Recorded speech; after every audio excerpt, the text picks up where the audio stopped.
சங்கிலி, உனக்கு மரண தண்டனை விதிக்கிறேன். இப்போது கூட நீ அணகினக இணங்கினால் உன்னை விடுதலை அளித்த நல்லூர் அறிஞரில் ஏற்றுவேன். என்ன சொன்னார்? அடங்கி நடப்பதா? யார் யாருக்கு அடங்குவது? வந்தியறினி, நான் அந்த மண்ணின் மகன், மான தமிழ்குடி மன்னன். அது தெரியுமா உனக்கு?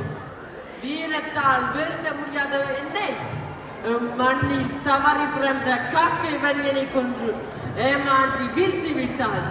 அதனால் இவ்விதம் பேசிக்கொண்டு இருக்கின்றார். சரி, நீ எங்களுக்கு அணுகி நடக்க வேண்டாம். எங்கள அன்பளிப்புகளை தவறாது அனுப்பு ஒப்புக்கொள். உனக்கு விடுதலை செய்கிறேன். அன்பளிப்பா? நானாக தருவதுதான் அன்பளிப்பு. நீ கேட்டு வாழ்வது கஷ்டம். இனி அந்த பேச்சை எடுக்காதே. வந்தாரை வரவேற்று நொந்தாரை தாங்குவது மண்ணின் மாண்பு. அது வந்தேரியில் வல்லாது. கத்துண்டு நிற்கும் போது கத்தும் கணங்காமல் பேசுகிறாய். முன்னரே ஏராளமான போர்த்துக்கியரை என்ன கொண்டிருக்கிறாய். இருந்தாலும் நீ உன் உயிருக்கு இருந்தாலும் நீ ஒரு உயிர்க்கு பிழைக்க இன்னொரு வாய்ப்பு தருகிறேன். நீ சென்ற குற்றங்களை எல்லாம் மன்னித்து விடுகிறேன். என் காலில் விழுந்து மன்னிப்புகள். போர்த்துகேயனே, என்ன சொன்னாய்? உன் காலில் விழுவதா? என் வாழ் உன் கழுத்தில் விழுந்திருக்க வேண்டும். அது தவறியதால் திமிராக கேட்டு விட்டாய். இவன் திருந்த மாட்டான். இவனில் இருந்து சென்று தூக்கிடுங்கள்.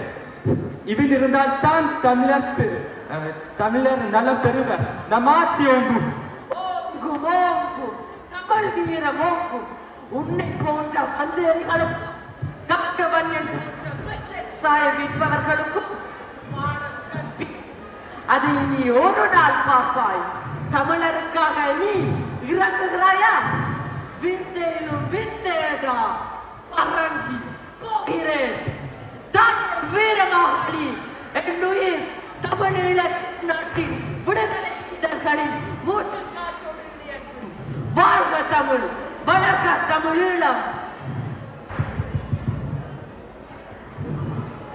தமிழீழ யாழ்ப்பாணத்தின் கடைசி மன்னன் மாவீரன் சங்கிலியனின் வடலாட காக்கை வன்னியன் எனப்படும் இடந்தகன் வன்னியத்தேவனால் இவ்வாறு முடிந்தது. அவனுடைய வீராந்த சிலை நல்லூர் முத்திரை சந்தியில் நின்றது. அச்சிலையும் பேடினவாதிகளால் சிதைக்கப்பட்டுள்ளது.